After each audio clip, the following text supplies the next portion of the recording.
we are going to introduce 8 principles of sustainable city design. The principles are a guide for how to provide proposals and how to develop in real practice sustainable neighborhoods. So the first things we'll start with why do we need to transform our urban environments into sustainable environments. Cities are places where people live, and they have advantages and disadvantages that we all can experience now. The disadvantages is that cities are producing human ill health because of their congestion, because of their traffic, because of their pressures. They contribute a lot to climate change because of the pollution and the car emissions and CO2s and so forth. And they threaten the diversity and viability of life on Earth. These are all quotes from writers like Graham 2008. But at the same time, we cannot deny that cities are important for people, and they have advantages. They have many advantages compared to rural environments, and that is the reason why people migrate from rural to urban areas. They have job opportunities, variety for shopping, variety of living environments, and so forth. They function as innovation hubs. Usually people who want to create something, who want to innovate something, to have inventions and ideas, they go to the cities. They have more interaction, more possibilities, more financing, and so forth. They also enable material and energy efficiency because they provide more opportunity for recycling and use of energy. Well-designed cities are the thing that we want to achieve. They provide green and blue spaces within the city, urban parks, rivers, and they provide good environment for human beings to live close to nature. So this sustainable transformation is expected to make the city a better place for living. This is why cities have to play a proactive role in addressing sustainability.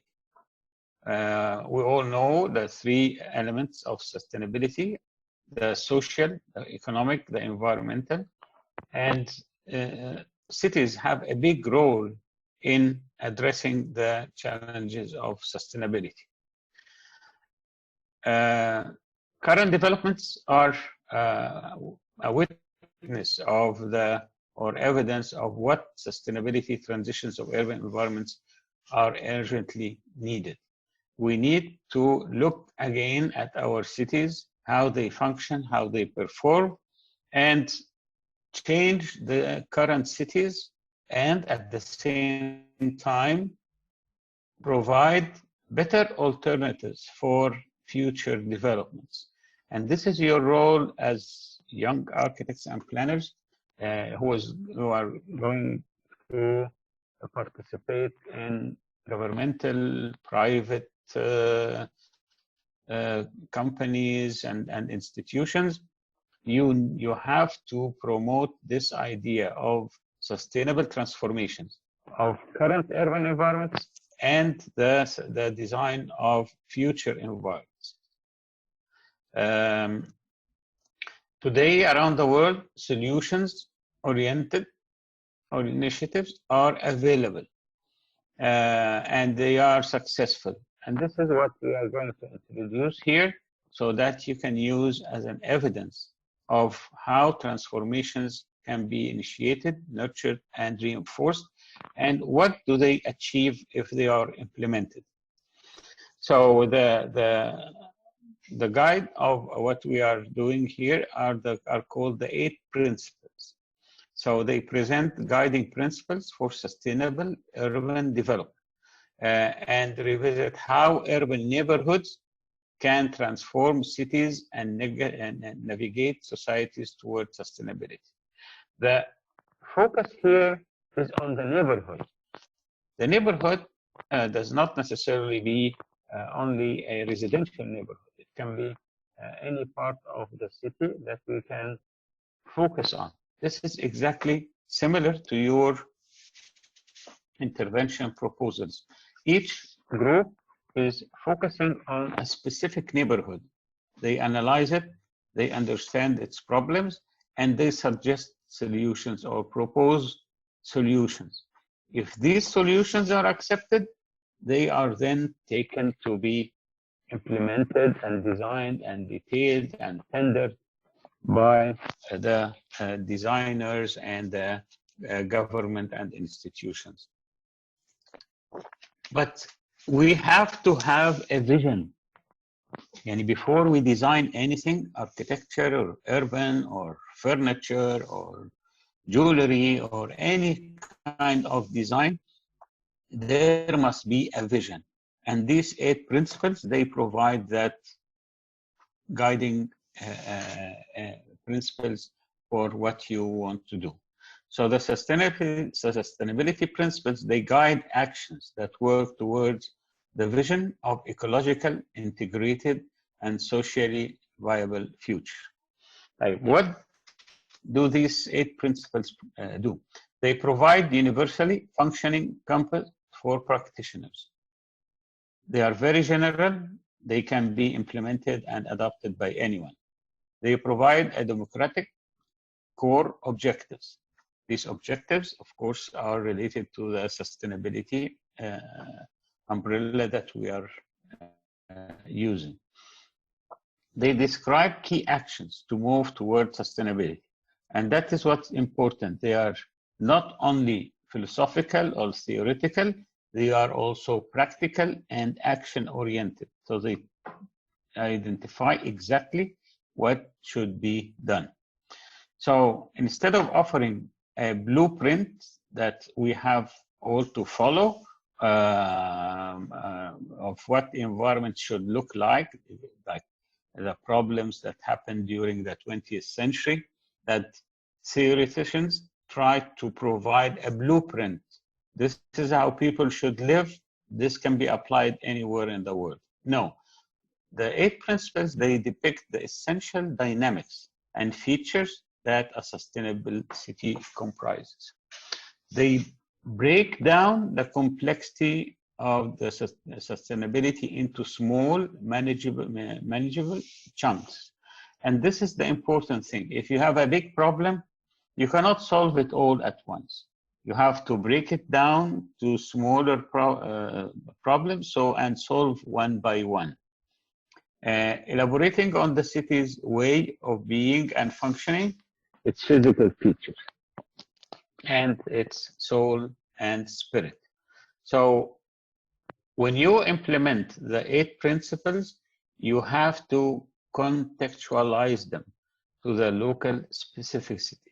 So each country, each neighborhood, each city has specific features and characters.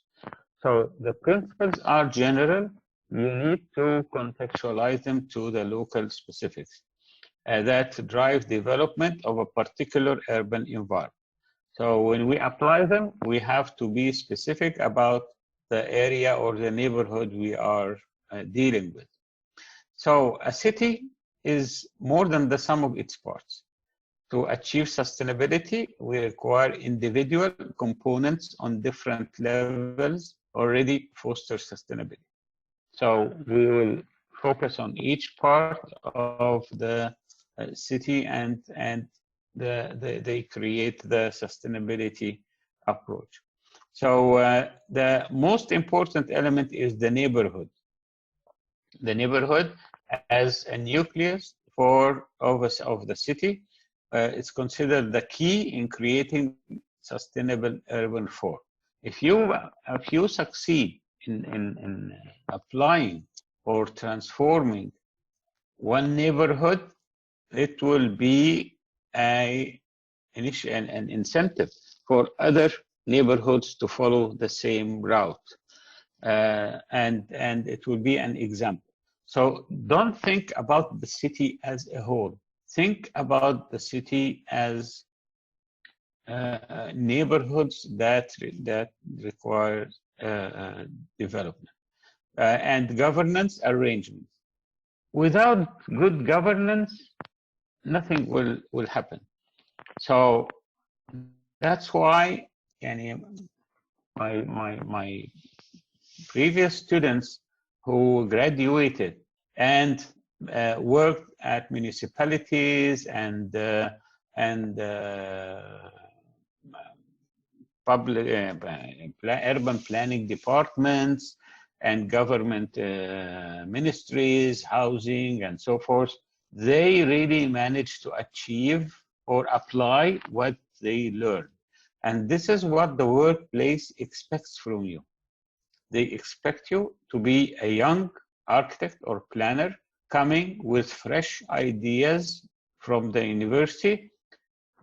Don't hesitate to submit proposals or initiatives like the exercise that we are doing now in our course. The goal is to encourage you that think critically about the world around you and use your skills, knowledge, and experience to submit proposals. People will be very happy. Even if it's not adopted immediately, it will create an atmosphere of there are new ideas here. Old people who spend long time in ministries and municipalities, they really ran out of ideas. They expect the young people to come up with fresh and new ideas. So governmental agencies are very important and key in achieving sustainability. Whatever we do as private architects or consultants will not be achieved unless the government is convinced. So we need to encourage and enable sustainable lifestyles of urban inhabitants. So over the last 2 decades, as we indicated, sustainable urban neighborhoods has gained increasing attention in research and practice. And there are many examples that are being repeated all over the world, and we will introduce some of them in our presentation. So you can find best practice examples all over the world. Let's briefly go over the 8 principles of sustainable urban design. Yes? Yes. They used to follow an architect in designing a neighborhood, right? A famous architect. This was the practice during the 20th century.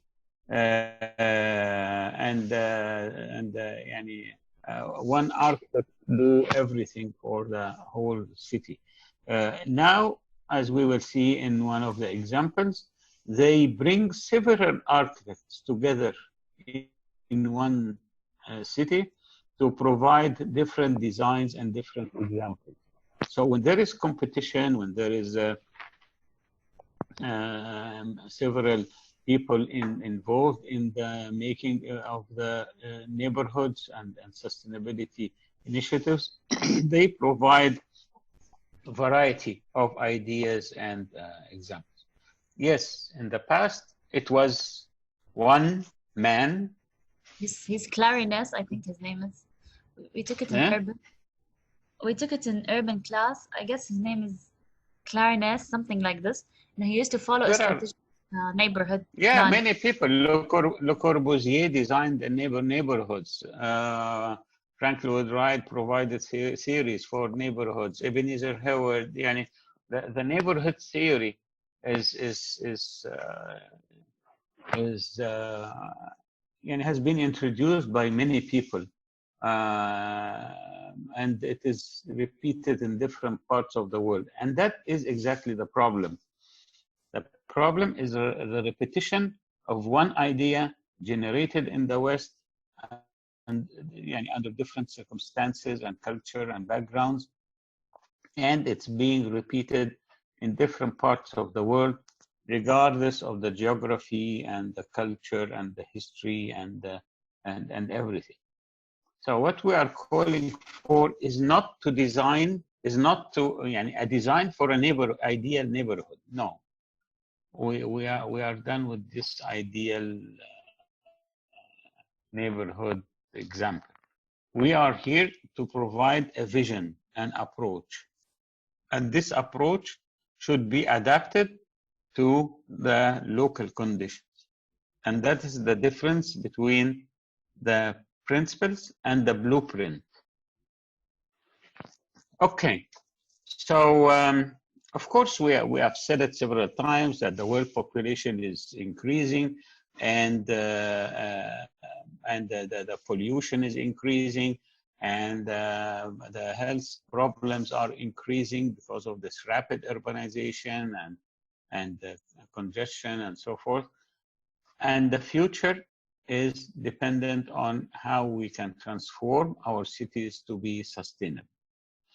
So if we keep sprawling and force residents to sit in crippling traffic jams as they choke on polluted air, or we are going to offer easy access to goods, services through a variety of transportation options that emit fewer carbon emissions and other air pollutants. We want to change the way people live and make the environment more healthy and happy. So the principles call for compact, walkable, transit-oriented development. Why? Because it creates sustainable, healthy, and economically vibrant cities that deliver high quality of life. Everyone now talks about the quality of life. Quality of life is not to own a car. This is consumer quality. But quality of life is to be able to open the door, go out to the streets and enjoy being in your neighborhood, or go to another neighborhood for shopping, for entertainment, for leisure, and enjoy being there as a human being. The car is not the good life. So different world cities around the world have different cultures, and they need to be recognized closely when we introduce the sustainability 8 principles.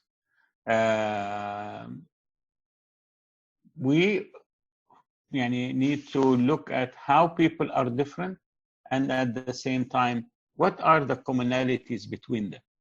So the differences are clear. The commonalities, they need to be investigated and studied. What are we seeking from the 8 principles is to reduce the carbon footprint, improve the residents' mobility, foster strong economic growth. So these are the, of course, the environmental, the social, and the economic aspects of sustainability. We need to improve air quality by encouraging walking, biking, public transit that reduce the amount of carbon emission, and this can be as we see in large cities like Beijing. This is 30% of the pollutants are coming from the cars. We need to have smaller carbon footprint by having better urban design and transportation that reduces the carbon footprint of each city and country. We need to decrease the car dependency. We have programs like bike sharing, like bike lanes, park and ride, different kinds of alternatives that decrease the dependency on private cars. We also want to look at the cost of residence. How can we make people save money through more energy efficient travel, shifting easier access to goods. So you don't need to have a car to get some goods, and lower the parking cost. طبعا congestion is a problem that we all have in large cities. It is part of the life of in the city. We need to look at that. How can we reduce the congestion of cost and waste associated with it? Also, we want to increase the property of the houses and residents of the people. When you have better access to transit, when you have walkability, when you have pleasant environment, this increases the value of your property and improve productivity by having good quality of life and having good networking and have less harmful environment. This improves your productivity.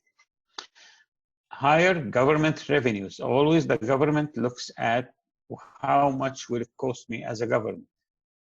Yes, smart strategies might increase the cost a little bit, but the long-term return is a lot. We can cut the capital, labor, maintenance costs in the future. Social benefits are a lot, improving the public health by having mixed-use, transit-oriented development, increasing the physical activity, people walking, running, bicycling, and so forth. And having this will improve the public health of the city. Whereas when we don't have mixed land use and increased car ownership are associated with high risk of obesity. So safer streets will encourage people to walk and reduce the traffic-related injuries. And it's greater human mobility. It saves time in traffic and jams and expands economic lifestyle choices of urban dwellers. We can also increase the quality of access. In a car-centric framework, low-income residents are left out. They cannot use the car. They don't own a car. But so they are not seen by the society, by the affluent society or the rich society. So when we have more public transit, we will provide more access for people of all income levels to different parts of the city. So what are the 8 principles that we are talking about? We have the principles of walk, connect, transit, cycle, mix, densify, compact, and shift. And very briefly, we will look at how each one, they are طبعا self and explaining, and we don't need to talk much about walking. How to promote walking in the neighborhood. Connect, how to create dense networks of streets and paths for non-motorized transit. So the neighborhood is connected through pedestrian walkways.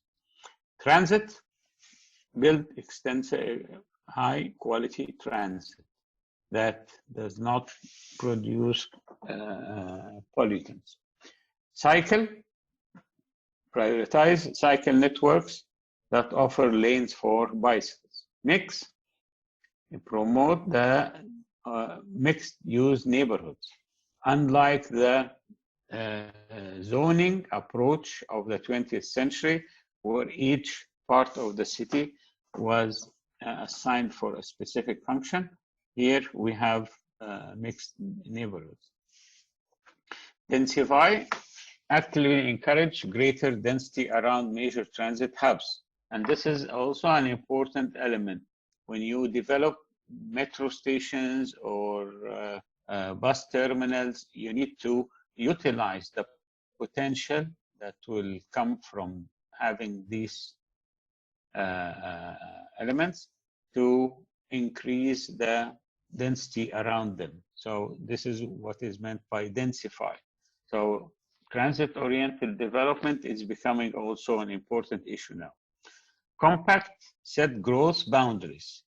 We have to limit the growth of the neighborhood or the city so that it is more compact and does not require long distances. Shift, increase mobility by regulating parking and road use. So we need to increase that. So we can stop here and have any comments.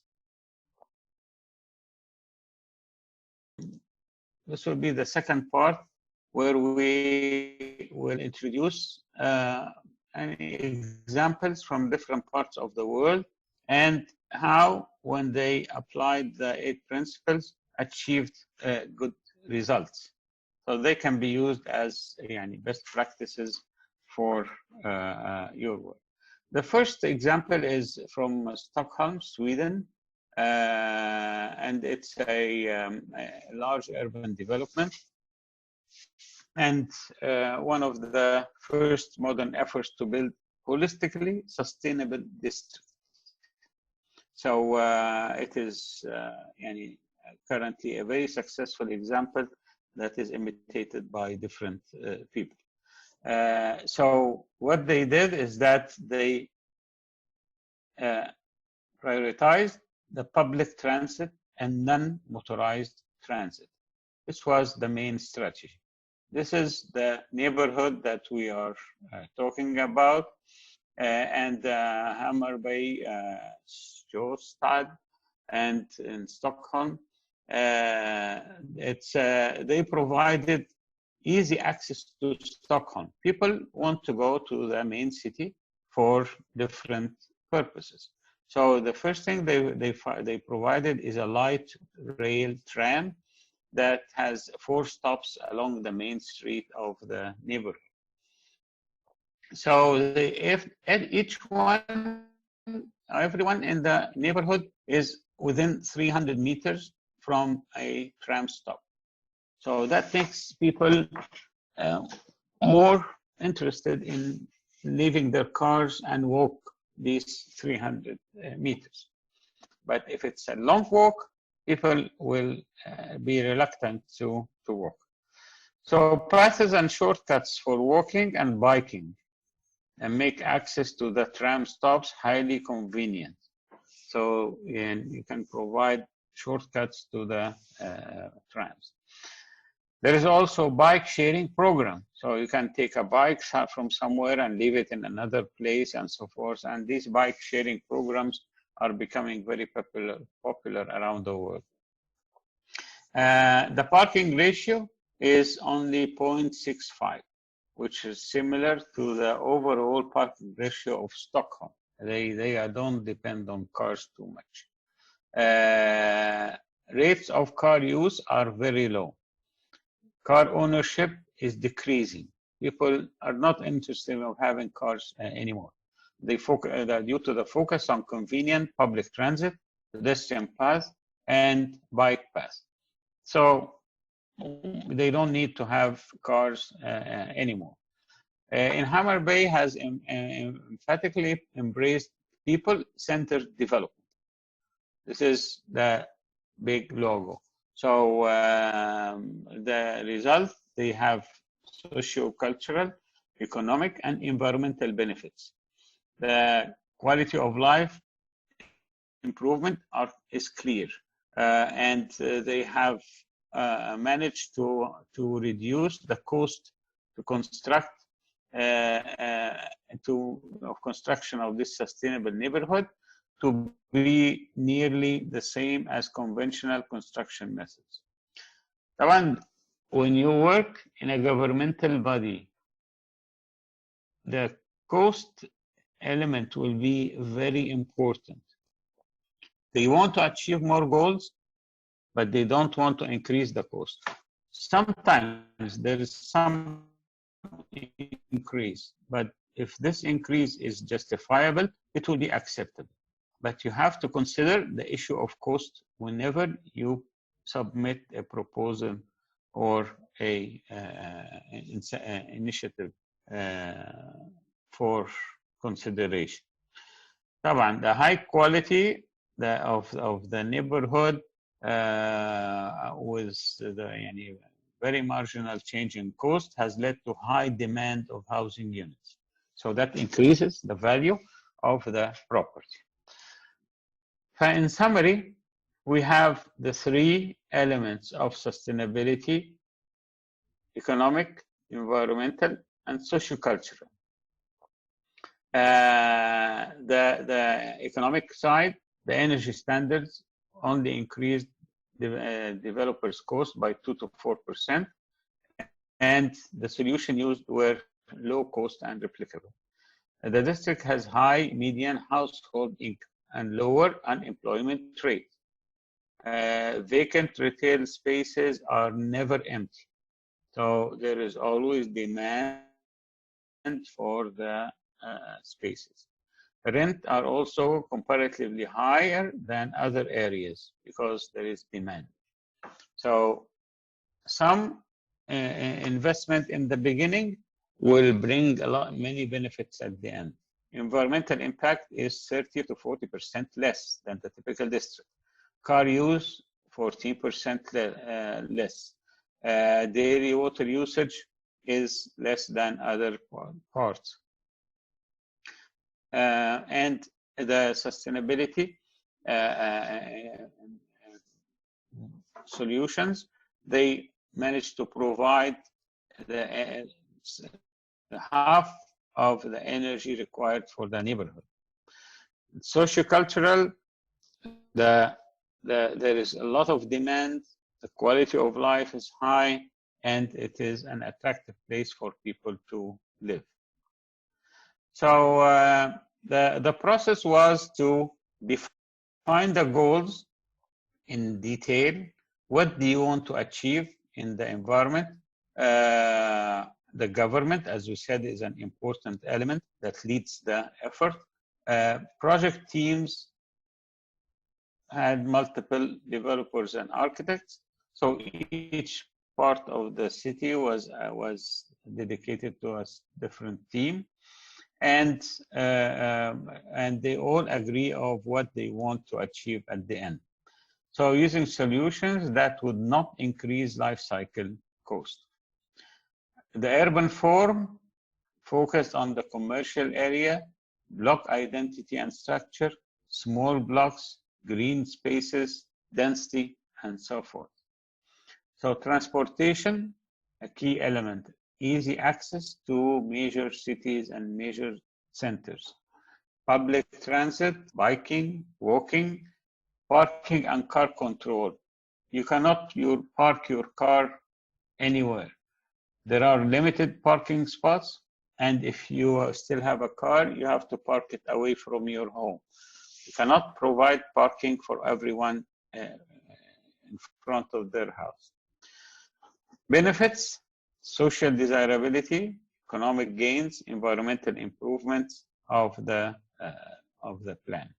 So this is how the environment looks like. You don't see cars. You see only places that are inviting for people and children and elderly. So it's a beautiful place to live and rest. The second example is from Germany, Woven from Freiburg from Germany. And it is also one of the districts that were constructed in the beginning of the 21st century. It started between 1998 and 2010. And it also achieved a very low rate of car use. Only 17% of the trips are originated by car. 83% of the trips are non-motorized or public transit. So imagine that everyone is using a public transit or non-motorized vehicle. A range of incentives help accomplish this. First, residential areas are within walking distance of public transit. Everyone is within a walking distance from the public transit. Second, they paid attention to developing safe and convenient biking and walking paths. So they encourage biking and walking in the city. They focused on having a single road for motor vehicle loops. So most road spaces are designated for pedestrians and bikers. So imagine today that the street in front of your house is not all for cars. It's half for cars, half for people, for example. Imagine how this would be beautiful for people to walk, children to play, elderly to stay outside. Instead of having the whole street for cars, most of the street is given for people. So imagine the street in the picture is all for cars. This is like a normal street in any city, the size. But if you use it all for cars, you will have more cars. You will have cars parking on the sidewalks, cars parking on the street. But here, the priority is for people. Majority of residents don't have a car. If you have a car, there are very few scattered parking lots in the city. So as we compared also, we have economic gains. The cost was only 3 to 4% more than the traditional, but the return will be more. Service, environmental management, education and research sectors are dominant, and property values are skyrocketing, they are going high. Environmentally, no motorized transit accounts for the 64% of trips. Only 16% of the residents have cars, and 57% of car-free households sold their cars. People are selling their cars because they don't need it. Socially and culturally, it's an attractive living space, hospitable for children and seniors,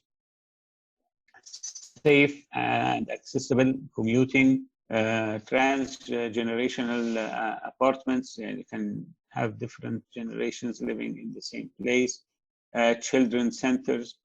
It's more family-oriented, and that's why people are attracted to it.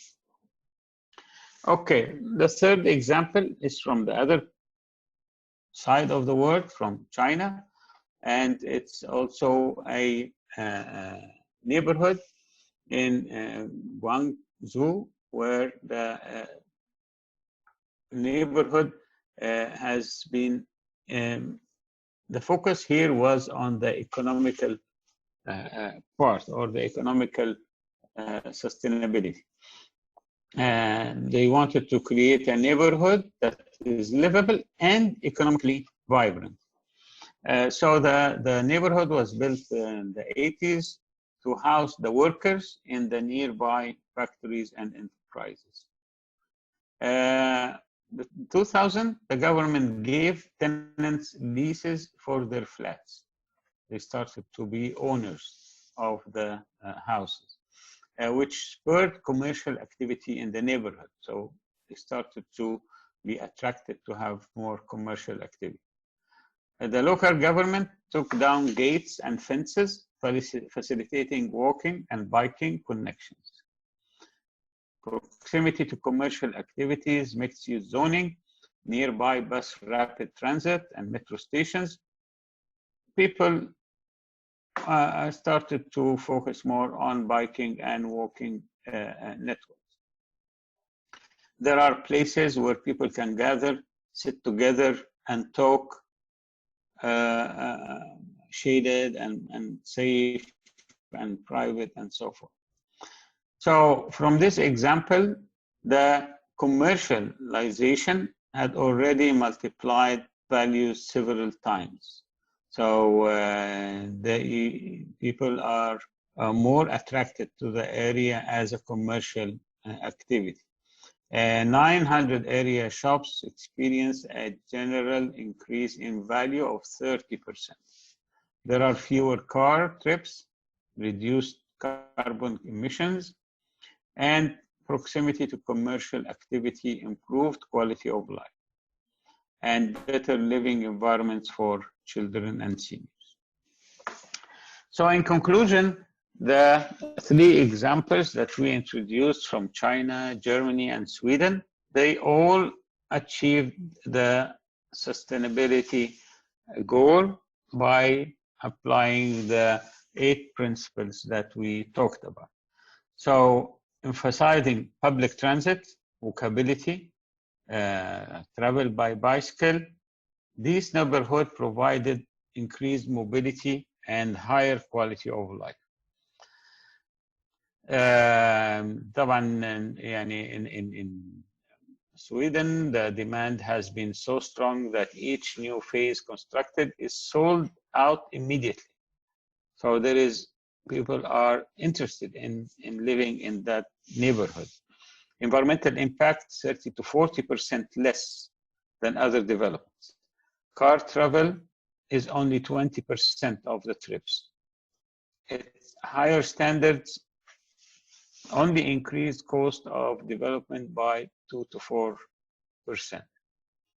So when, yes, there is some expense that is going to be needed in the beginning, but it will gain a lot at the end. In Vauban, Germany, the design of the district has successfully demoted the car and promoted transit, walking, and biking. The result is only 16% of the residents own cars, and non-motorized trips are 64% of the total trips in the city. So we have safe streets, outdoor recreation opportunities, attention to the location of child services in the district. It's a more family-oriented development. So this is success when you have people and families, they want to live in the neighborhood, that's considered a success. So people live there for a long time, which is what we call social stability. The cost is 3 to 5% more than the traditional, but the benefits are much more. The last example in China, the focus was on the commercial activities. And it's now very much needed by everyone, and there is high demand for renting it. The value has increased by 30%. So having this mixed use, public space, improved transit connections, this improved the quality of life through better access to goods and services, transit and recreational areas. So it's a more walkable, suitable for environment, children, elderly, and to be there and enjoy the neighborhood. So the sustainability issues, the environmental, the social and cultural value benefits are also better economically. And in your real life and practice, you will find that the economic side is the most important side. The environmental and the social, they are not talked about much. People talk about how much will it cost me, how much added budget do I need to ask for. So it will be always a worry for people to have this. So you have to convince them that this is going to bring more reward through increased land value, property value, quality of life, and so forth. So mixed use and population density create and build a consumer base for local businesses. Quality of life and vibrant cultural spaces attract talented people. So the residents will be more intellectual, more talented, more potential for growth and economic viability. So think about the developers, think about city governments, how to convince them to adopt the 8 principles into their planning practices, and how can they benefit from this on the long run. These principles can provide a foundational structure for urban success. And this is your role as young architects and planners. You have to change the world. You have the opportunities in the future to make the world better. So thank you very much.